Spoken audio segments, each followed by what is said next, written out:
which is an architectural salvage yard run by a guy called John. I've never been to their salvage yard, never been. He was the face of Salvage Hunters, the man who turned junk into history and made millions doing it. But in 2024, Drew Pritchard did the unthinkable. He sold it all. The fairground boats, the vintage signs, even treasures from Buckingham Palace. Gone. Over 620 pieces, gone in one silent auction that left fans stunned. It wasn't greed, it was grief. After years of scandal, heartbreak, and loss, Drew wasn't selling antiques. He was letting go of his soul. What drove the Salvage King to walk away from everything he built? Stay with us, because this story will break your heart and reveal the price of chasing perfection. Drew Pritchard was born in 1970 in the small coastal town of Conwy, North Wales, beneath the shadow of ancient medieval castles. Times were hard, and his family's corner shop barely earned enough to keep the lights on. But while other kids played football, 8-year-old Drew was already searching for treasure in trash. He scoured scrap yards, flea markets, and junk piles, fascinated by the forgotten. His fascination came from his grandfather, a World War II veteran who smuggled war artifacts home from Europe and filled Drew's imagination with tales of hidden gold and lost history.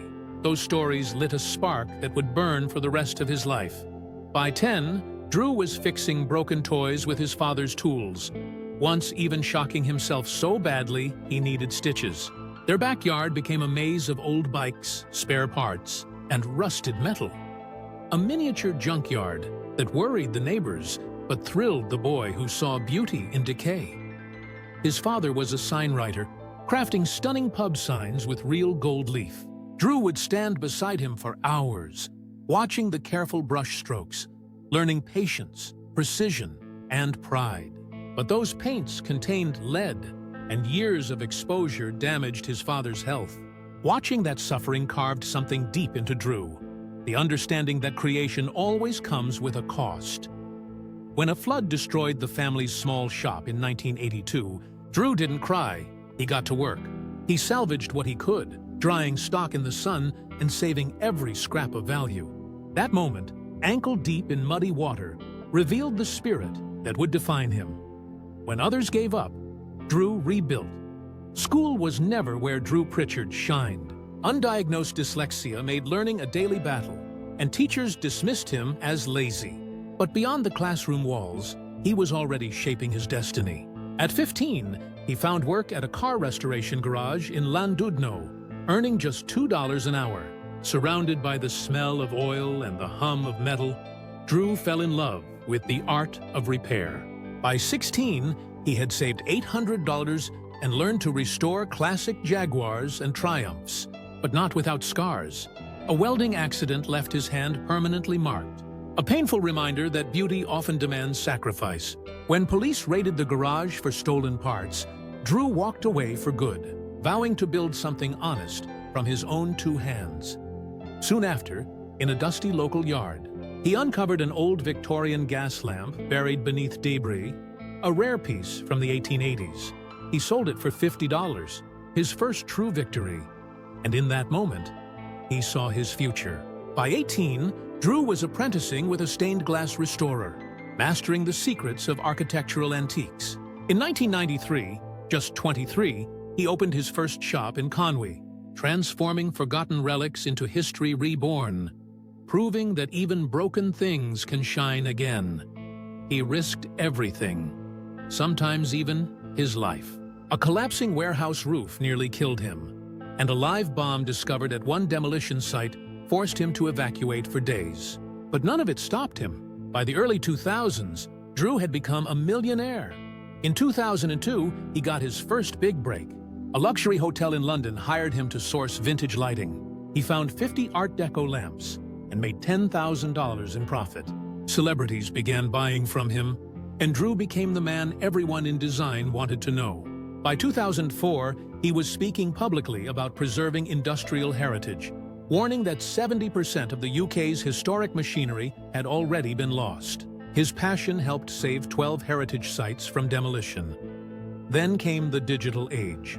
In 2005, Drew took his antiques business online. A bold move when eBay was flooded with fakes. Against all odds, he thrived. He sold an 18th-century grandfather clock engraved with markings from 1760 to a collector in New York for $5,000. His online success angered traditional dealers, but Drew didn't care. He had opened the world of antiques to anyone with Wi-Fi and curiosity.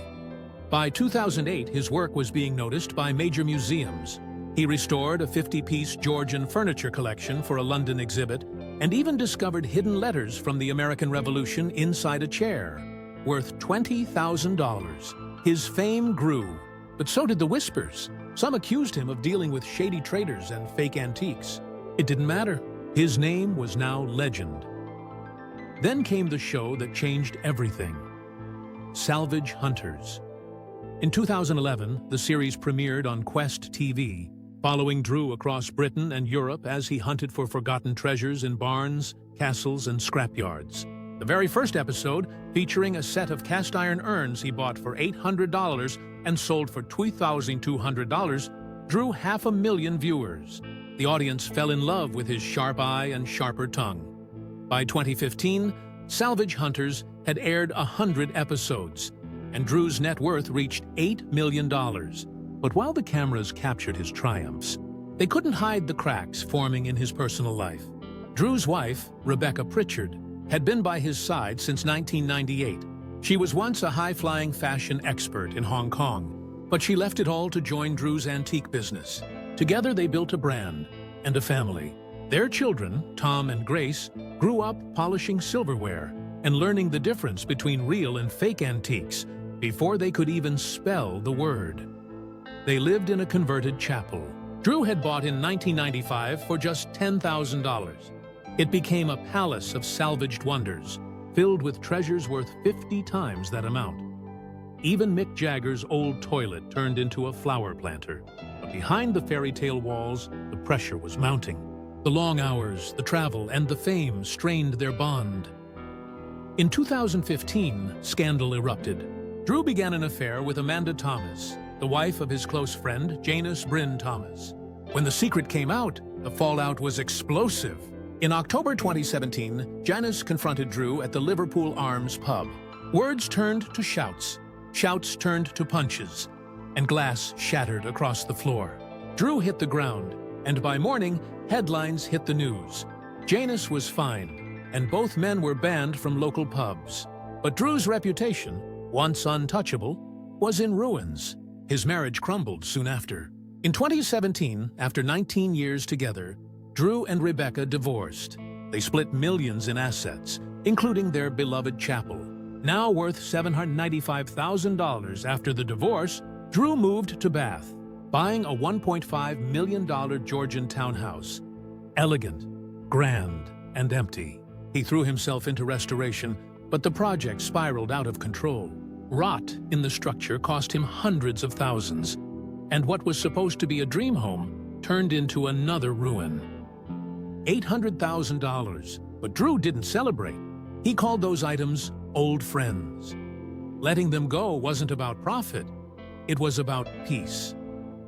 By 2023, after over 200 episodes of Salvage Hunters, Drew walked away from television. He thanked his team, his ex-wife, and the fans who had followed him for over a decade. But he admitted he was exhausted, tired of fame, scandal, and the endless pressure to perform. He wanted privacy, quiet, and a return to the work that had once made him happiest. Now, Drew lives quietly, restoring small pieces in his workshop, surrounded by the hum of tools and the scent of old wood. No lights, no cameras, no crew, just the sound of history breathing again through his hands. The story of Drew Pritchard isn't just about antiques. It's about redemption, loss, and the beauty of letting go. He built an empire from ruins, but in the end, it was the ruins that taught him what truly matters. The boy who once searched scrapyards for treasures learned that sometimes, to rebuild yourself, you must first tear everything down. Because no matter how much gold you find in the past, you can't salvage time. So if Drew's journey moved you, if his rise and fall taught you something about resilience, don't forget to like, share, and keep his story alive. Because legends never truly fade, they just change form. Thanks for watching.